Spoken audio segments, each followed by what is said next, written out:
Good morning everyone. चलिए class को आज हम लोग कंटिन्यू करते हैं और आज इस क्लास में हम लोग एक और नए प्रश्न को हम लोग देखेंगे जो कि आपका हायर ऑर्डर डेरिवेटिव से है। ठीक है, तो पेशेंस के साथ हमारे साथ कंटिन्यू बने रहें और अगर किसी भी प्रकार से कोई डाउट होता है तो आप जो है वो कमेंट करके ग्रुप डिस्कशंस में हमें पूछ सकते हैं। ठीक है, देखिए यहाँ पे जो है वो हम लोग देखेंगे इस प्रश्न को। इससे पहले हम लोग 2 लेक्चर कंप्लीट कर चुके हैं, ये तीसरा लेक्चर है, लेक्चर नंबर 3 और ये क्वेश्चंस आपके एग्जाम के पॉइंट ऑफ व्यू से बेहद इंपॉर्टेंट है, तो इसको आप लोग एनी हाउ कर लीजिएगा। सॉल्यूशंस की ओर बढ़ेंगे तो जैसे हम लोग इससे पहले 2 प्रश्न को देखे थे उसी तरीके से ये भी प्रश्न का सॉल्यूशंस होगा। आपको यहाँ पे सिर्फ क्वेश्चंस का पूछने का तरीका चेंज है। इससे पहले आपको बोल रहा था find the nth differential coefficient of this functions, और अभी क्या बोल रहा है कि इफ y इज इक्वल आपके पास दिया हुआ है देन आपको फाइंड करना है y, कुछ और नहीं बोला है, आपको वही चीज बोला है, सिर्फ यहाँ पे आपको दे दिया है। वहां पे क्या करते थे हम लोग, लेट करते थे y बराबर अपने से, और यहाँ पे y इज इक्वल दिया हुआ है और y निकालने के लिए बोला है, मतलब nth डिफरेंशियल कोएफिशिएंट को फाइंड करने के लिए बोला है।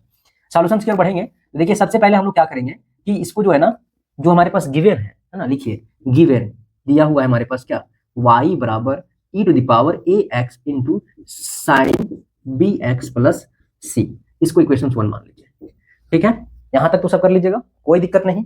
चलिए अब क्या करना है, no differentiate equation 1 with respect to x, तो dy बाई क्या हो जाएगा, dx हो जाएगा, यानी कि y1 हो जाएगा। और इसके बाद क्या होगा, यहाँ पे देखिएगा तो फंक्शंस जो आपको दिया हुआ है वो प्रोडक्ट के फॉर्म में दिया हुआ है। y बराबर जो आपका दिया हुआ है वो एक प्रोडक्ट के फॉर्म में है, तो यहाँ पे प्रोडक्ट रूल अप्लाई होगा। प्रोडक्ट रूल तो सभी को ही आप लोग पढ़े होंगे कि जैसे कि मान लीजिए डी यू इंटू वी को डिफ्रेंशिएट करना है, यानी कि differentiation of U into V को एक्स के रिस्पेक्ट में डिफ्रेंशिएट करना है, तो यू को बाहर करते हैं और डिफ्रेंशिएशन ऑफ वी होगा, ठीक है, और एक्स हो जाएगा प्लस वी को बाहर करेंगे एक बार और डिफ्रेंशिएशन यू आप डिफरेंशिएशन ऑफ यू हो जाएगा इनटू बाय आपका एक्स हो जाएगा। ठीक है, ये फार्मूला को हम लोग अप्लाई करेंगे, ये रूल है एक आपका प्रोडक्ट फॉर्म का, इसी प्रोडक्ट फॉर्म का रूल को हम लोग यहाँ पे अप्लाई करेंगे। इसको अगर आप लोग बगल में लिख लेना चाहते हैं तो लिख लीजिए, क्योंकि ये आपको रिकॉल करने में आपके लिए बेहद आसानी होगा। ये आपका अगर साइड में एग्जाम में भी लिखते हैं ना तो आपसे आपका नॉलेज पता चलता है। ठीक है, एग्जामिनर वहां देखेगा तो आपको बता सकता है कि हाँ ये स्टूडेंट के पास नॉलेज अच्छा खासा है ना, तो ये सारी चीज थोड़ा बहुत साइड में मेंशन कर दे दिया कीजिए, है ना। चलिए अब देखते हैं हम लोग आगे क्यों बढ़ते हैं, और इसका डिफरेंशिएशन क्या होगा, e to the power a x तो बाहर निकल जाएगा, और इसका डिफरेंशिएशन क्या होगा, साइन का हो जाएगा डिफरेंशिएशन कोस, और bx प्लस c तो रहेगा ही रहेगा, लेकिन यहाँ से फिर चेन रूल चलेगा तो b आएगा प्लस।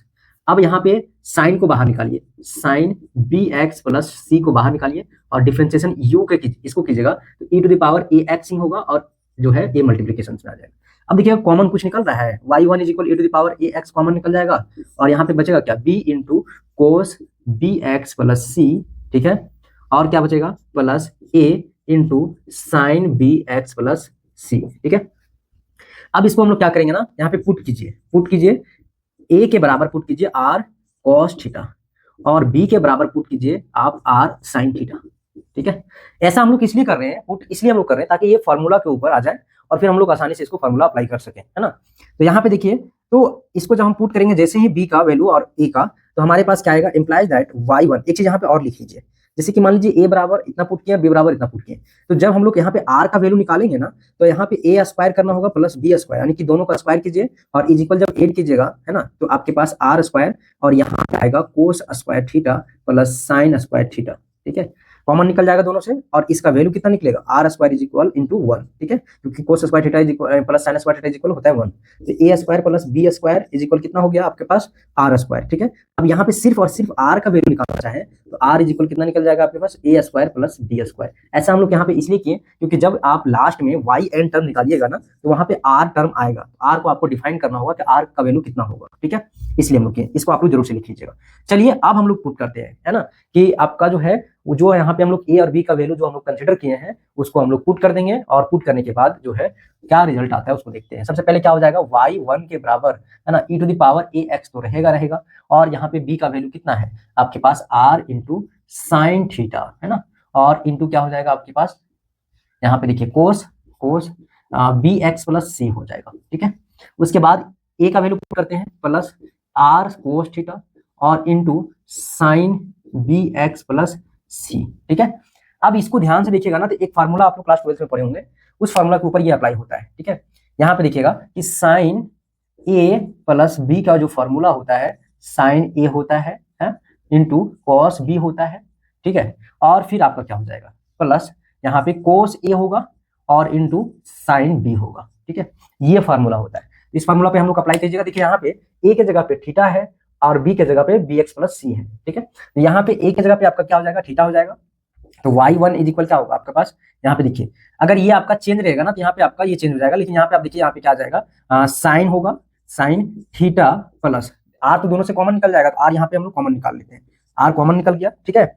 और यहाँ पे जो है आपका E to the power A X भी है ना, तो E to the power A X into R बाहर निकल गया कॉमन। अब यहाँ पे देखिएगा ये फॉर्मूला हम लोग अप्लाई करेंगे, तो यहाँ पे डायरेक्ट क्या हो जाएगा आपका साइन, है ना, साइन ए के जगह पे क्या हो जाएगा थीटा, और आपका बी के जगह पे क्या है बी एक्स प्लस सी, ठीक है ना। इसको अरेंजमेंट वे में लिखना चाहेंगे तो आप जो है वो लिख सकते हैं E to the power A X into R, है ना, साइन यहाँ पे बी एक्स प्लस आपका हो जाएगा सी प्लस थीटा, ठीक है, कोई दिक्कत नहीं है इस पर।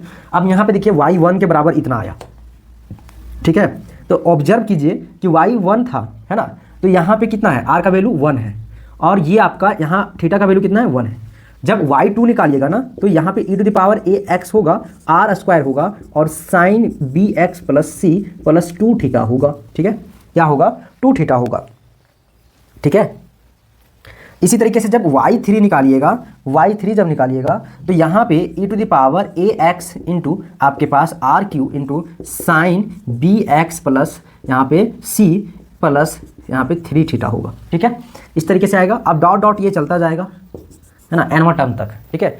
इसी तरीके से जब हम लोग वाई एन निकालेंगे, है ना, नीचे नहीं दिख रहा है आप लोगों को, तो चलिए हम लोग निकालते हैं वाई एन टर्म्स, ठीक है। यहाँ पे इराइज कर देते हैं इधर हम लोग, तो यहाँ पे क्लीन करने के बाद हम लोग लिखते हैं, यहाँ पे साफ करने के बाद इसमें वाई एन टर्म क्या होगा, तो वाई एन के बराबर होगा E to the power A X into R to the power N, है, और यहाँ पे आपका होगा साइन और sine B X plus C plus आपके पास हो जाएगा एन थीटा, ठीक है।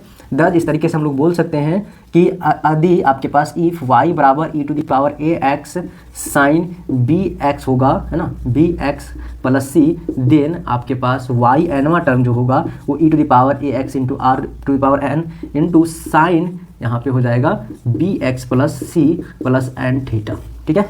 यही आपका रिक्वायर्ड सॉल्यूशन है ना, आंसर यही हो जाएगा, विच इज, लिख दीजिए, विच इज रिक्वायर्ड सॉल्यूशंस। और यहाँ पे मेंशन करना चाहे तो कर दीजिएगा, जो कि हम बोले थे भी आप लोगों को, है ना, एक लाइन में आप लोग और मेंशन करना चाहें तो कर सकते हैं, ठीक है। यहाँ पे इसको लिखने से पहले लिख दीजिए कि r बराबर जो है ना क्या है, अंडर रूट ए स्क्वायर प्लस बी स्क्वायर, ठीक है। और थीटा बराबर आपके पास हो जाएगा आपका कितना, थीटा के बराबर यहाँ पे देखिए टेन थीटा, है ना, टेन थीटा इज इक्वल हो जाएगा। देखिए ना टेन थीटा कैसे हुआ, सबसे पहले हमारे पास क्या था, यहाँ पे साइन आपके पास क्या है, ए बराबर कितना था, ए बराबर आर कोस थीटा था, ठीक है, और बी बराबर आपके पास आर साइन थीटा था, ठीक है। तो जब हम b बाई ए निकालेंगे तो हमारे पास क्या आएगा बताइए, आपके पास आर साइन थीटा और यहाँ पे आएगा आर कोस थीटा, आर से आर कैंसिल हो जाएगा, इज इक्वल आएगा टेन थीटा। तो टेन थीटा इज इक्वल आपका क्या हो जाएगा b बाई ए, है ना, b बाई ए, और अगर थीटा का वैल्यू सिर्फ निकालें तो टेन इनवर्स, है ना, b बाई ए आएगा, ठीक है। तो इस तरीके से थीटा का वैल्यू यहाँ पे कितना निकल गया, थीटा टर्म का वैल्यू जो है वो यहाँ पे आपके पास क्या, ए टेन इनवर्स बी बाई ए निकला है, और आपके पास आर का वैल्यू इतना है, ए और बी का वैल्यू इतना है, तो तीनों यहाँ पे मेंशन कर दीजिएगा, और उसके बाद लिखिएगा which is required solutions, which is required solutions, ठीक है, कोई दिक्कत नहीं है। अब इसमें अगर किसी प्रकार से कोई प्रॉब्लम है तो आप लोग नेक्स्ट क्लास में जरूर से पूछ लीजिएगा। चलिए आज क्लास यहीं पर रहने देते हैं, तब तक के लिए बहुत बहुत धन्यवाद।